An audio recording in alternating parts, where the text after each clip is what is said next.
സംബന്ധിച്ച് ശ്രീമതി ഫാത്തിമ തഹലിയ കൂടി ടെലിഫോണിലുണ്ട്. ശ്രീമതി ഫാത്തിമ തഹലിയ, ഇതൊരു വിചിത്രമായ ആവശ്യമായി തന്നെയല്ലേ കാണേണ്ടത്?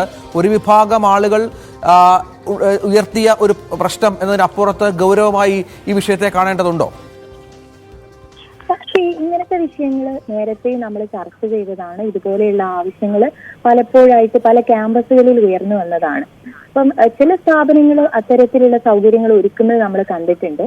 എന്നാൽ മറ്റുള്ള സ്ഥലങ്ങളിലൊക്കെ അവര് അതത് കാരണങ്ങൾ പറഞ്ഞ് അത് അനുവദിക്കാത്ത സിറ്റുവേഷനും ഇതിനു മുൻപ് നമ്മൾ കണ്ടിട്ടുണ്ട്.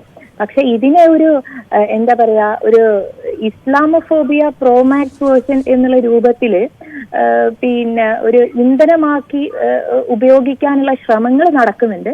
ഞാൻ അതിനെ കുറിച്ചിട്ടാണ് കൂടുതൽ വെറീഡ് ആവുന്നത്. അത് ഇപ്പോൾ ഈ കോളേജ് മാനേജ്മെന്റ് തന്നെ വളരെ മാതൃകാപരമായ നിലപാടെടുക്കുന്നു. ഇത് ഞങ്ങളുടെ കോളേജിലെ കുട്ടികൾ തന്നെയാണ്, അവരെ കാര്യങ്ങൾ പറഞ്ഞ് മനസ്സിലാക്കും. ഇനിയും ഒരു ചർച്ചയ്ക്കോ അല്ലെങ്കിൽ തർക്കത്തിനോ ഒന്നും ഇവരുമായി ഇല്ല. ഇത്തരം ആവശ്യങ്ങൾ ഉയർന്നു വരുന്നത് ആശാസ്യമല്ല എന്ന് പൊതുസമൂഹവും നിലപാടെടുക്കുന്ന പശ്ചാത്തലമുണ്ട്. അപ്പോൾ ഇവരെ കൂടി കാര്യങ്ങൾ പറഞ്ഞ് ബോധ്യപ്പെടുത്താനുള്ള ബാധ്യത വിദ്യാർത്ഥി സംഘടനകൾക്ക്, മുഖ്യധാര നിൽക്കുന്ന എല്ലാ സംഘടനകൾക്കും ഉണ്ട്. ഇത്തരം ആവശ്യങ്ങൾ ഒരു കോളേജിന്റെ സമാധാന അന്തരീക്ഷത്തെ ഏത് രീതിയിൽ തകർക്കും എന്ന കാര്യങ്ങളിലടക്കം, അല്ലേ? നിങ്ങളുടെ ചോദ്യത്തിൽ ഒരുപാട് പ്രശ്നങ്ങളുണ്ട്. അതുകൊണ്ട് ഞാൻ ആ ചോദ്യത്തിന്റെ ഒരു ഇതിലേക്ക് കടക്കാൻ ആഗ്രഹിക്കുകയാണ്. ഇതില് പ്രശ്നം, ഇത്തരത്തിലുള്ളൊരു ആവശ്യം വന്നാൽ അതൊരു വലിയ സ്ഫോടനത്തിന് കാരണമാക്കും എന്നുള്ള ഒരു രൂപത്തിലുള്ള വാക്കുകൾ അപകടകരമാണ് എന്നുള്ളത് ഞാൻ സൂചിപ്പിക്കട്ടെ. പിന്നെ രണ്ടാമത്തെ കാര്യം, ഇവിടെ ഈ പ്രസ്തുത ക്യാമ്പസിൽ ഇപ്പോൾ ഉണ്ടായിട്ടുള്ള സിറ്റുവേഷൻ എന്താണ്, അതായത് ലാസ്റ്റ് അതിന്റെ ഇത് എന്താണെന്ന് എനിക്കറിയില്ല.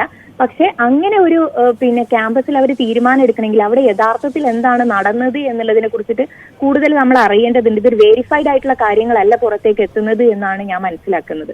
അവിടെ നടന്നത് മറ്റൊന്നുമല്ല, അത് കൃത്യമായി ഫാത്തിമയ്ക്ക് അറിയാവുന്നതാണ്. അവിടെ നിസ്കരിക്കാൻ പ്രത്യേക സ്ഥലം ആ കോളേജിനുള്ളിൽ വേണമെന്ന ആവശ്യമാണ് ഉയർന്നത്.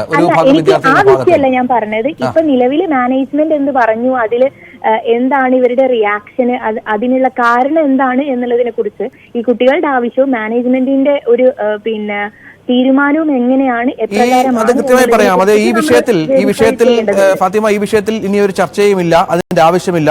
പ്രതിഷേധത്തെ പിന്തുണച്ച വിദ്യാർത്ഥി സംഘടനകൾ അവരുടെ തെറ്റ് മനസ്സിലാക്കിയിട്ടുണ്ട്. സമൂഹത്തിന്റെ മുഴുവൻ പിന്തുണയുമുണ്ട്. എല്ലാ രാഷ്ട്രീയ പാർട്ടികളും പിന്തുണച്ചിട്ടുണ്ട്.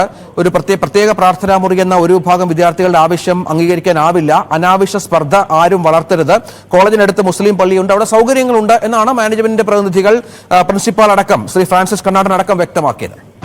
ഞാൻ മനസ്സിലാക്കുന്നത് അവിടെ നേരത്തെ അവര് നടത്തിപ്പോന്നിരുന്ന അല്ലെങ്കിൽ അവര് നമസ്കാരത്തിന് ഉപയോഗപ്പെടുത്തിയിരുന്ന സ്ഥലത്ത് നിന്ന് അവരോട് ഇനി മുതൽ അങ്ങനെ ഒരു സ്ഥലം ഉപയോഗപ്പെടുത്തരുത് എന്ന് പറഞ്ഞതിന്റെ പശ്ചാത്തലത്തിലാണ് ഇത്തരത്തിലുള്ള ഒരു പ്രശ്നം ഉയർന്നു വന്നത് എന്നാണ് ഞാൻ മനസ്സിലാക്കുന്നത്.